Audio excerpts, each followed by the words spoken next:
ঘটনা আছে। নতুন একটা নাম দিচ্ছি মাননীয় স্পিকার, বেসিক ব্যাংক। আমার কথা না, নিউ এজ পত্রিকায় আছে এই যে এসিসি বেসিক ব্যাংক ৬,০০০ কোটি টাকা লোপাট। চেয়ারম্যানের নাম শেখ বাচ্চু। না না, এটা অরিজিনাল শেখ না, এটা ডিজিটাল। নতুন আসছে মাননীয় স্পিকার, আওয়ামী লীগ ক্ষমতা আসার পর আসছে। ৩,৫০০ কোটি টাকা নিজের ভাইয়ের নামে ৭২০ কোটি টাকা নিয়ে গিয়েছে। আমার সময় কম, নাহলে আমি আপনাকে কোম্পানির সব নাম বলতাম। এসিসি বলেছেন ইনভেস্টিগেশন হয়েছেন, but for some reason truth never came out. মাননীয় স্পিকার, ৩,৫০০ কোটি টাকা। আমি মিডিয়ার মাধ্যমে, আমি মিডিয়াকে অনুরোধ করব, আপনি ইনভেস্টিগেশন করেন। হলমার্ক ধরা হবে, আর এই বেসিক ব্যাংক ধরা হবে না, তা হয় না মাননীয় স্পিকার। বাংলাদেশের স্বাধীন সার্বভৌমত্বের প্রশ্নে আপোসহীন আন্দালিব রহমান পার্থ সংসদেও ছিলেন সরব। আগ্রাসনের বিরুদ্ধে তার বক্তব্য দেশের মানুষকে লড়াইয়ের প্রেরণা জুগিয়েছে। Excuse me, I would appreciate if you let me finish. Yes, please, uninterruptedly. Thank you. Yes, you should go ahead. আমি আরেকটা কথা বলতে চাই, সন্ত্রাসের কথা আপনি বলেন, একটা চেইন অফ কমান্ড থাকতে হবে। যেই দেশের স্বরাষ্ট্র প্রতিমন্ত্রী শাহরুখ খানের কনসার্টে যে মাটিতে বসে, সেই দেশে কি হতে পারে?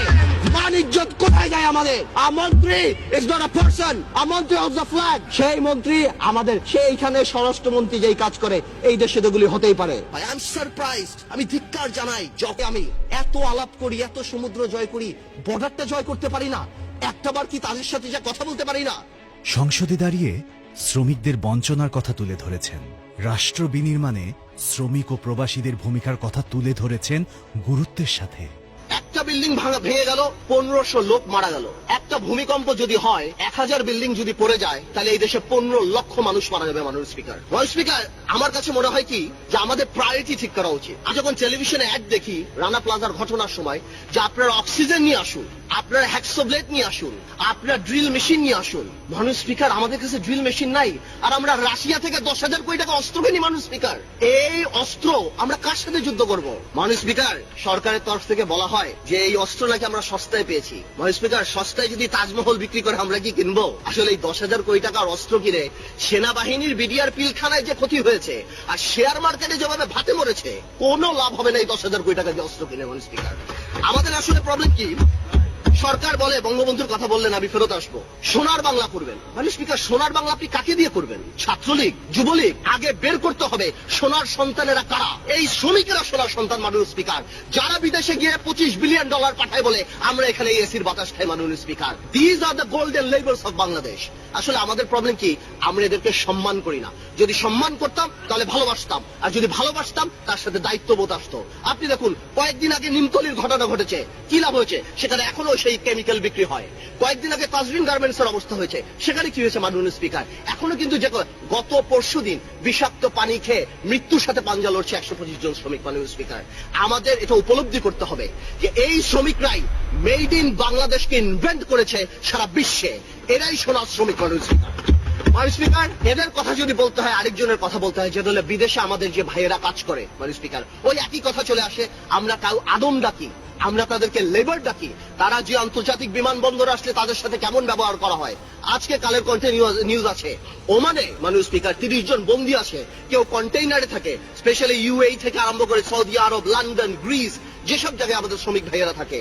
কেউ কন্টেইনারের মধ্যে থাকে, কেউ জঙ্গলে থাকে, কেউ এমন অবস্থায় থাকে ১০০ স্কোয়ার ফিট জায়গার মতো ১০০ মানুষ সেখানে থাকে। মাননীয় স্পিকার, বিদেশে যারা অ্যাম্বাসেডাররা থাকে, তারা কি শুধুমাত্র আমরা ওমরা করতে গেলে আমাদের প্রোটোকল দেওয়ার জন্য, মন্ত্রী মিনিস্টার গেলে তাদের সুটকেস টানার জন্য?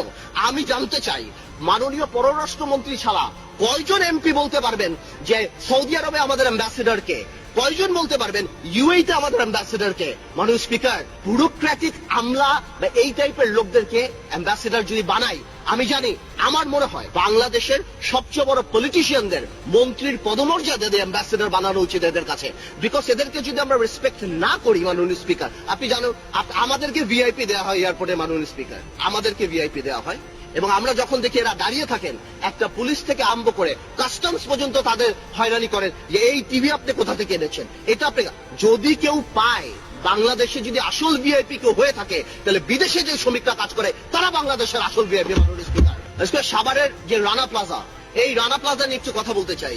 স্পিকার, রানা প্লাজায় যেভাবে মিডিয়া কাজ করেছে, যেভাবে সাধারণ মানুষ এগিয়ে এসেছে, বুঝা গিয়েছে আসলেই মানুষ মানুষের জন্য।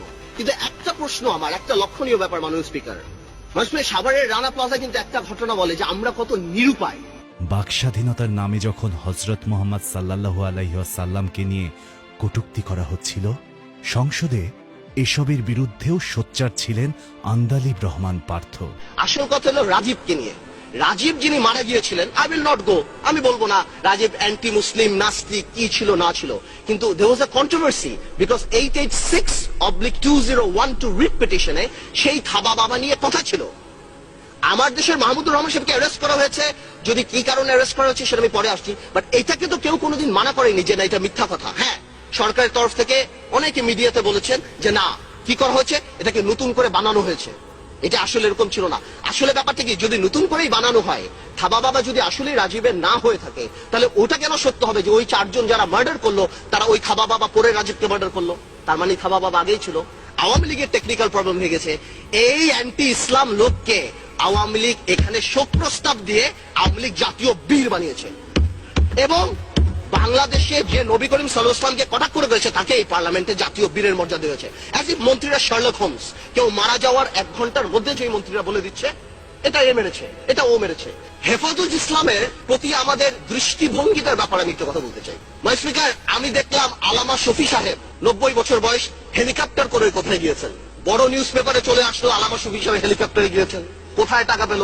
আমাদের তোফায়েল আহমেদ সাহেব গত 4 বছরে 40 বার ভোলাতে হেলিকপ্টার গিয়েছেন, এই ব্যাপারে কিন্তু কেউ প্রশ্ন করলেন না। আমি মনে করি, মানুষ স্পিকার আপনারা আমাকে একটু মাফ করবেন, আপনারা আমাদের ঐক্যতা একটু কথা বলেনি। মানুষ স্পিকার, গত 30 বছর গণতন্ত্রের নামে ক্ষমতার লড়াইয়ে আমরা যেই পরিমাণ গাড়ি ভেঙেছি, আপনারা যেই পরিমাণ গাড়ি ভেঙেছেন, 1 বছরে জাপান এত গাড়ি বানায় না। যত সরকারি সম্পত্তি আমরা আপনারা নষ্ট করেছি, ওই দিয়ে 2টা পদ্মা ব্রিজ বানানো যেত।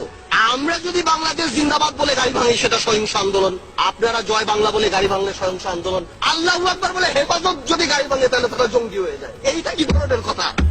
মানুষ স্পিকার, জঙ্গি কেন বলছি? জঙ্গি is a very dangerous term.